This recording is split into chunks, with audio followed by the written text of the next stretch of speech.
Thank you, Mr. Speaker. It is, again, a privilege to be recognized to address you here on the floor of the House of Representatives, and it's a privilege to sit here in this chamber and listen to the gentleman from Indiana, Mr. Burton, talk about these critical issues for the United States of America. And each of us that come down here on so many days come here for the purposes of bringing up these critical issues, informing you, Mr. Speaker. And while that's going on, there are people all across America that are listening in and deciding for themselves the priorities and deciding for themselves what kind of a job we're doing here in Congress. And I'm here. I'd love to step in on the immigration debate and burn up about 30 minutes talking about that. But, Mr. Speaker, I think to start out with, I need to have this discussion with you about Obamacare. And there's a fair number of different strategies that are working here in the House of Representatives, and perhaps a different number and a different strategy to some degree going on in the United States Senate. But the circumstances are this. Almost a year ago, Obamacare passed the United States Congress and was messaged to the President, where he eagerly signed the bill. It was a combination of legislative shenanigans that took place. The bill itself that came to the floor was not a product of committee. It was a bill that was written in Speaker Pelosi's by her staff in her office with who knows what input. And it was dropped on us in a fashion that didn't allow us an opportunity to evaluate it there, then, or on the spot. It was a combination of two bills. One of them was Obamacare as it went out of the House over to the Senate, and the Senate then promised on the condition that Obamacare be passed, and the votes that were necessary to pass the basis of Obamacare were generated because the Senate decided that they would do under a reconciliation plan, avoid the filibuster rules of a 60 votes in the Senate. They sent us a reconciliation plan that altered and amended Obamacare itself. And into that package was a promise from the President of the United States that he would issue an executive order that would take care of the concerns of the pro-life members, pro-life Democrats, who wouldn't vote for Obamacare as long as it funded abortion. And so the audacity of the President of the United States to take the position that he could amend legislation that passed this Congress by executive order, which is not a constitutional position, Mr. Speaker, but that audacity was swallowed by enough people that they voted Obamacare out of the House marginally. The reconciliation package that came from the Senate squeaked out of there because of the promises that were made, and came over here and was passed because of the promises that were made. And the final cap on it was the President's executive order that was supposed to amend Obamacare. And what do we have in all of this mess? 2,500 or so pages that is so convoluted that if anybody in this Congress, any lawyers out there that propose to be experts, anybody that's staff or Energy and Commerce or former Speaker Pelosi or anybody else out here, I don't think there's a single person on the planet, no matter how good their background, no matter how intelligent, no matter how well read, no matter how many research books they might have to work with, if you would shut them in an office and cut the wires and the wireless to the outside world, not a single person out of these 6+ billion people on this planet could read Obamacare and be able to analyze all that it does, nor its implications on the lives of 300+ million Americans. It's not possible to do so. We did, I think, a very good job of analyzing what it was in broad terms. Some of us knew going in that there was deceptive language written into Obamacare that automatically appropriated funds that would be set up the implementation of Obamacare, even if Congress appropriated no money to it, that would put the implementation in place and churn it on in perpetuity, Mr. Speaker. And some of that information, I believe, came out of some of the members of the Energy and Commerce Committee that had been analyzing this bill last fall, and I believe that we had some verbal discussions on it, not here on the floor necessarily, but on the side conversations that I had with some of the better informed members of this Congress. They aren't all here any longer in this 112th Congress. But as we came into January, I'm thinking about how we unfund Obamacare. And it's been my argument all along, Mr. Speaker, that the strategy that is this, that first, a lot of us used all of our energy to do the best we could to kill Obamacare. And in spite of all of that, in spite of the tens of thousands of people that came from every single state in the union to come in here and surround this Capitol and tell them, keep your hands off of my health care, still, the former Speaker of the House marched through the crowds with her oversized gavel in her let-them-eat-cake moment and imposed Obamacare on America. Shortly after the moment that vote went up on the board, I went down to the people that had, and I say surrounded this Capitol. It wasn't just a human chain around the Capitol, it was a human donut around the Capitol.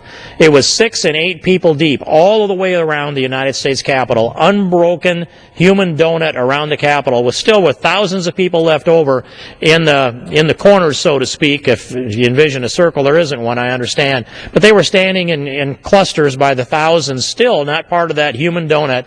They came here and said, keep your hands off of our health care. That bill finally passed, and I hear on the floor and there's message to the Senate, and I went down with that group, as did Michelle Bachmann and several others. Pete Hoekstra of Michigan comes to mind as another individual that was back and forth communicating with the people that came here to peacefully petition the government for redress of grievances, exactly in line with the First Amendment of the Constitution. And I promised then, as did Michelle Bachmann, that I'll introduce legislation to repeal Obamacare. That happened the very next day, and it happened for us within 3 minutes of each other. And so I laid out, though, the strategy over the next few days and weeks to repeal Obamacare. And I'm going to refresh this now, Mr. Speaker, for the minds of those who are paying attention. And it's this, that first, all energy was focused on killing Obamacare. I didn't burn up 1 minute of media time that I can think of talking about what to do if it passed. And I remember people asking me out here in the crowd, what will you do if it passes? And my answer was, I'm focused on killing it. We'll worry about that. That's another subject for another time. I'm focused on killing it. Well, it did pass, and we turned the focus then on repealing it. And the beginning of that was at opening of business, actually same day, because this passed after midnight on a Sunday night, so it was Monday morning. This Congress opened for business at 9 o'clock. At that minute, there are 2 bill draft requests waiting in place to bring the legislation to repeal Obamacare. Then I began to lay out this strategy, which was get as many co-sponsors on the repeal as possible.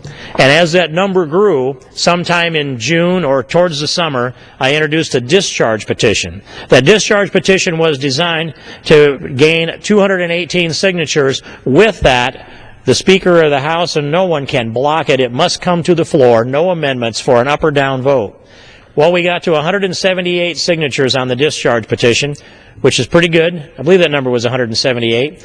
In any case, I question that because there were 6 Republicans that did not sign it, but all but 6 signed it. And we had 1 Democrat that signed it, so I guess that takes it down there. Maybe 173 looks more like the number. And I just correct that for the record, Mr. Speaker.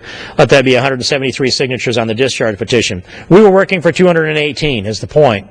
And yet, the discharge petition, that if it had been brought to the floor, would have been voted on and could have been, and like I say, could have passed. And if it had been forced to the floor under a discharge petition, it would have passed, and we would have repealed Obamacare from the House then. But it always was a way to get people on record, so we knew who was for repeal of Obamacare and who was unwilling to go on record for repeal of Obamacare. And it always was something that candidates for Congress could look at that and challenge the individual that they were running against. Why didn't you sign the discharge petition? You're really against Obamacare? Your name's not on there. And it was useful for a good number of candidates, and some of them have said they wouldn't be here in this Congress today if they didn't have the discharge petition to measure their opponent with. So it always had a utility in 2 ways, seeking to repeal Obamacare and putting a marker down so that the American public could discern who's for Obamacare and who's against it and who's afraid to take a position. All that was taking place last summer, all the way on up through August, September, October, and into the election on the 2nd day of November, where through the summer, continuing the strategy was not just the discharge petition, it was use it and other things, win the majority here in the House. When we have the majority in the House, then we can bring the repeal of Obamacare. And I said for a long time, repeal of Obamacare needs to be H.R. 1. That's the highest priority for the Speaker of the House. The Speaker traditionally gets the first 10 bills to name, H.R. 1 through H.R. 10. And you can look at the priority by the number. So number 1, I believe, needed to be the repeal of Obamacare as the highest priority, Mr. Speaker. Well, it turned out that H.R. 2 was the repeal of Obamacare. All right, there's no complaint on my part. That's a very high priority in any case. And when we did pass the repeal of Obamacare, it consistent with the strategy that I laid out way last summer. And then, way last summer, I was making the case that no money can be spent by the federal government unless the House of Representatives agrees to it. We can shut off all funding to Obamacare here in the House of Representatives. And if the Senate disagrees and the House says no, then no money gets spent by the federal government until we reach an agreement. That's what's going on right now, Mr. Speaker. So, I argued then and I argue now that part of this strategy to undo Obamacare has to be to unfund Obamacare, to defund Obamacare, to phrase it a little bit differently. And it was always part of the strategy going back almost a year. And as we move forward to defund Obamacare, we need to understand that there were automatic appropriations that were written into Obamacare. And that's part of the dialogue that was going on last fall in a very quiet little way, but no one had drilled into it that I know of and looked at all of the pieces on our side. On the other side, they wrote it in. So I'd like to hear from someone who was involved in that on the Democrat side. I'd like to hear from former Speaker Pelosi, or maybe I'd like to hear from the whip, Steny Hoyer. Did they know it was in there? Of course they did. Did they direct their staff to write it in there? Probably. Who on that staff devised this strategy to put in all of these threads that add up to $105.5 billion? I would like to know the answer to that question, and that will emerge over time as history has a way of uncovering these things. But in any case, the automatic funding was there. Another way to phrase it would be self-enacting funding was there. And I drafted language to cut off the funding to Obamacare, patterned off of the funding that was shut off that put an end to the Vietnam War. And I'm confident that's in the congressional record and in the media record sometime back. But about 5 or so years ago, I got curious as to how I remembered the Vietnam War being ended versus what actually happened. And I went back and read the congressional record and the debate on that, Mr. Speaker. And the congressional record reveals this. There were about 3 different places, and perhaps more, but we uncovered 3 different places in appropriation bills where Congress shut off the funding to carry out the war in Vietnam. It began in 1973. The most significant was on a continuing resolution in the spring of 1974. And as I read through that language, maybe 5 years ago, it gave me an inspiration on how to bring language to shut off the funding to Obamacare. And I'm going to go from memory here. It's in the congressional record, but so it won't be precisely accurate, but it's thematically will be right. The language that was written into a continuing resolution in the spring of 1974 that shut off the American support in the war in Vietnam reads close to this. Notwithstanding any other provision of law, no funds in this act and no funds in any act heretofore appropriated shall be used for offensive or defensive operations in the land of Vietnam, in the skies over it, the seas adjacent to it, or in the adjacent countries, and it names at least Laos and Cambodia along the side. And I believe they also said Thailand. But it named the countries next to it, and it said no funds shall be used for offensive or defensive operations, Vietnam, the skies over it, seas adjacent to it, or the countries adjacent to it, and no funds in any act heretofore appropriated shall be used for such purpose. In other words, whatever money was in the pipeline got shut off. They shut off all involvement. And you can imagine, and I don't know it to be factually true, Mr. Speaker, that there were bullets and grenades and munitions that were being unloaded on the dock at Da Nang that were loaded back up again on the ship and hauled away. I mean, I don't know that to be fact, but figuratively, that's what happened. They shut off everything with language written into a continuing resolution. They shut off a war here in the United States Congress. Now, if we can shut off a war here in the United States Congress and stop all the money that's in the pipeline and any money that might be coming at the same time, and all the funds that are in the Act, none of them can be used to conduct the operations in Vietnam, we can sure in the world, in a continuing resolution, write legislation that'll shut off all of this automatic funding that was written into Obamacare. How could anyone imagine that somehow, because the Congressional Research Services defined the spending that is automatic spending here in the Obamacare Act, they called it mandated appropriations and fund transfers. Mandated appropriations and fund transfers have been defined by some folks as mandatory spending. And then they go on to argue that mandatory spending cannot be addressed in an appropriations bill. I would remind them this is the United States Congress, and the former majority in this Congress wrote all this into a bill.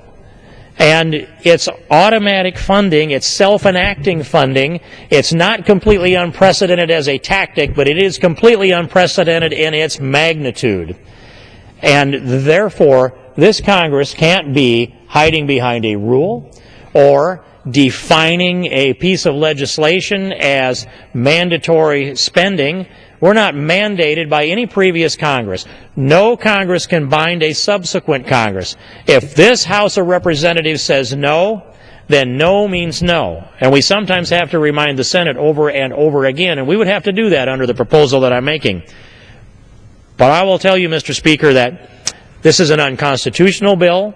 It's been pushed through this Congress in an unprecedented fashion with a series of shenanigans that this country has never seen before. 2 federal courts have found it unconstitutional. Judge Vincent found it completely unconstitutional. And it's on its way through the circuit and to the Supreme Court, and it should be expedited directly to the Supreme Court, except the White House is holding the ball. The White House is holding the ball because their tactic is to try to get Obamacare implemented to the maximum amount before such time so that it becomes too late to pull it out by the roots. That's part of the tactic. So from the litigation standpoint, the unconstitutional components are the unconstitutional mandates, compelling states in violation of the 10th Amendment that they have to comply with an act to provide these services, and compelling individuals that they have to buy insurance even though they're not participating in the system whatsoever. That's never been done before. It's completely unprecedented, Mr. Speaker. And so we see the Obama administration now offering a little carrot out there to the states, to the governors, saying, we will waive the mandate for the states. Now, the caveat is you have to provide an equal or better policy yourself in order to be able to qualify for the waiver, and you've got till 2014 to do that. But that act, which likely won't come to any kind of fruition, is a means, I believe, to take away the argument that it's an unconstitutional mandate on the states. And the White House has also had language that came out a couple of weeks ago that they would consider or entertain the alteration or perhaps the elimination of the individual mandate. Now, that's the second component that might come out of the White House that would, if those 2 provisions were altered in practice, they can go before the Supreme Court and argue that it's not a constitutional violation because it's not really a mandate. And that's how they hope to walk through this thicket of constitutional prohibitions, and hopefully they can find a decision at the Supreme Court level that will allow them to impose Obamacare on the rest of America. That's their litigation tactic, Mr. Speaker. And their legislation tactic is this. The pressure that grows, they're trying to take the pressure off.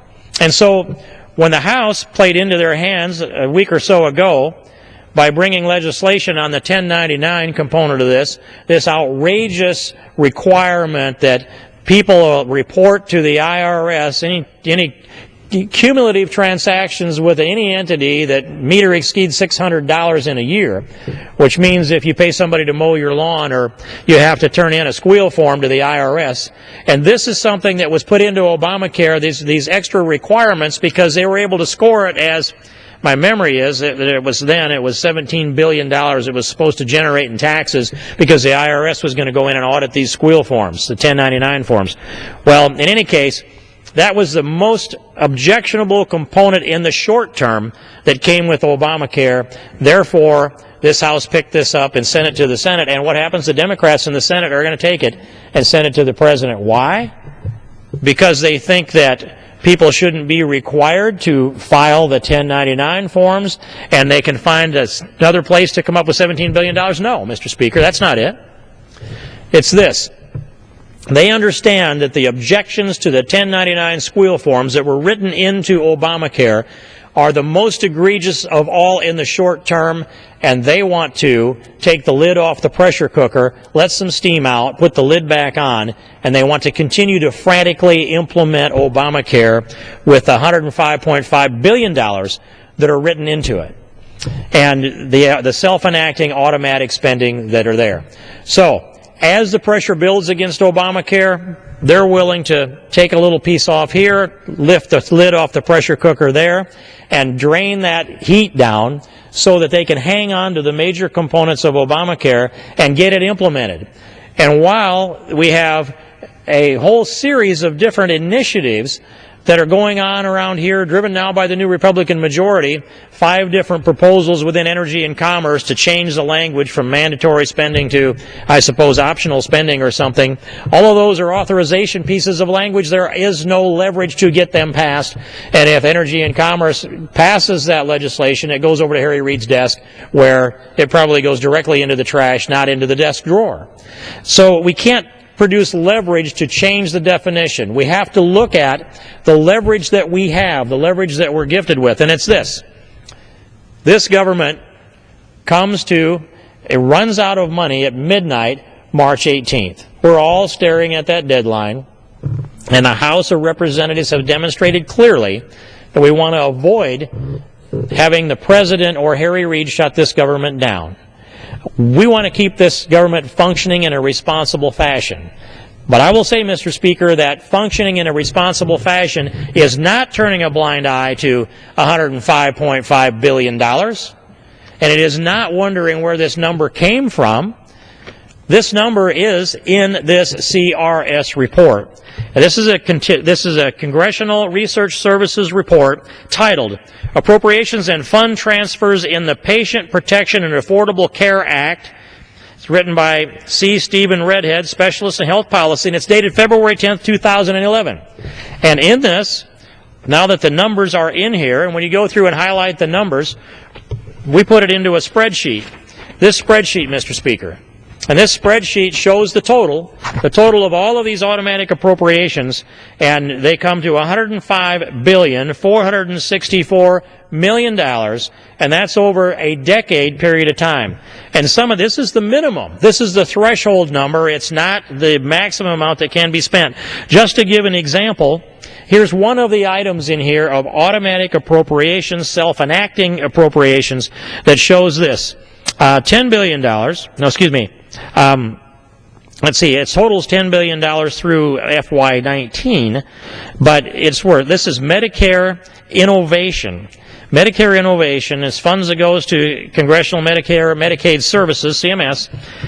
FY11, it's $1 billion, and it's written in such a way that it's $1 billion every year, and here's the language, in perpetuity. Mr. Speaker, this is one example of Medicare innovation that gets appropriated automatically, written and hidden into the bill, $1 billion every year for Medicare innovation that goes on in perpetuity, and it doesn't require an act of Congress. It's not an act of an appropriations committee in the 112th Congress that funds the FY 2012 or 11 or any subsequent year.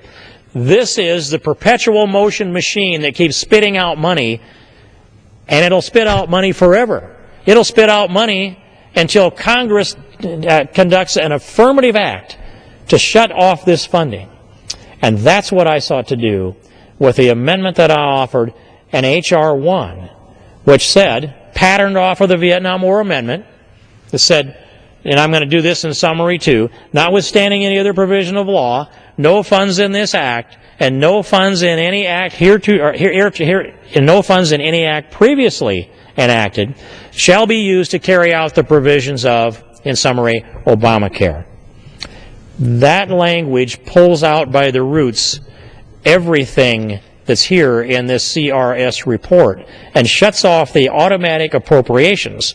There is an issue also written into Obamacare, another sleight of hand that took place. There are many others, but this one is particularly egregious, that grants the authority to the Secretary of Health and Human Services to do transfers to fund the implementation of Obamacare essentially at her discretion and probably out of the U.S. Treasury, just to do the automatic appropriations, to grant that kind of authority to a bureaucrat, to circumvent Congress, to set up that authority, a transfer authority which is the equivalent of an appropriations authority that goes on in perpetuity to the Secretary of Health and Human Services, while there's automatic appropriations to the tune of $105.5 billion for a decade that also go on in perpetuity without any, so binding the future Congress in a way that requires an affirmative action on this Congress's part to shut it off.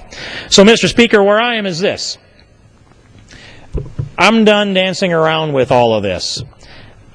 I've looked at it, I've analyzed it, I've joined with some of my colleagues. I thank my colleague Michelle Bachmann for raising this up in the media and doing as much media as she has done over this last week or so. I drove this with all that I had back when we were working on and building up to and passing H.R. 1. I'll continue to do so. We must shut off this funding. We must do it affirmatively, and we need to do it where we have leverage. There's only two places where there's leverage, and that is in the continuing resolution in one place, and the other one is the debt ceiling. But what I've said is that I will vote for no appropriations bill that funds Planned Parenthood.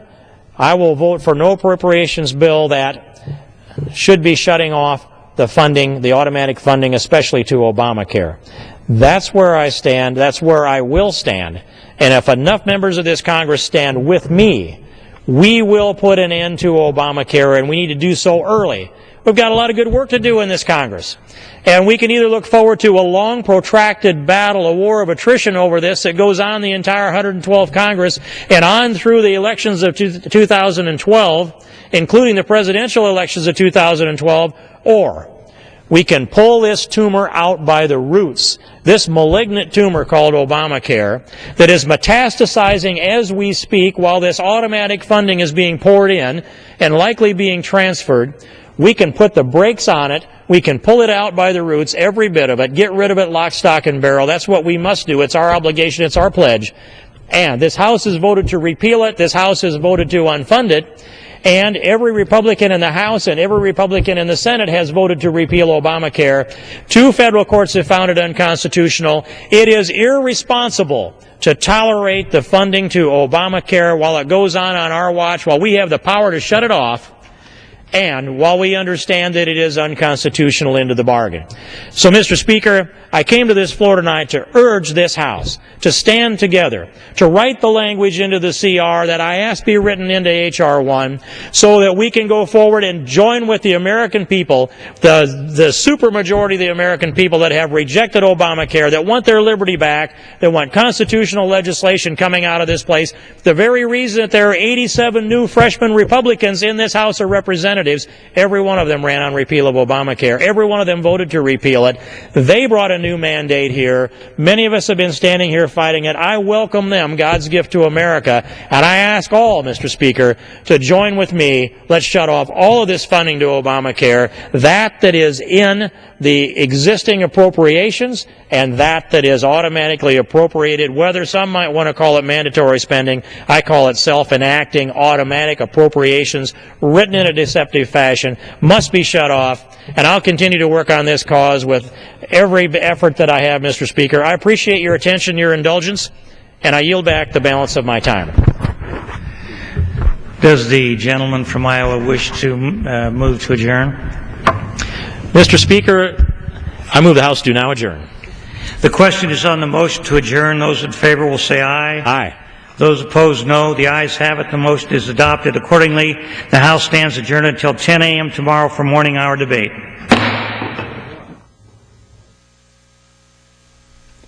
The House heard from the Australian Prime Minister today in a joint meeting of Congress and approved debate rules for two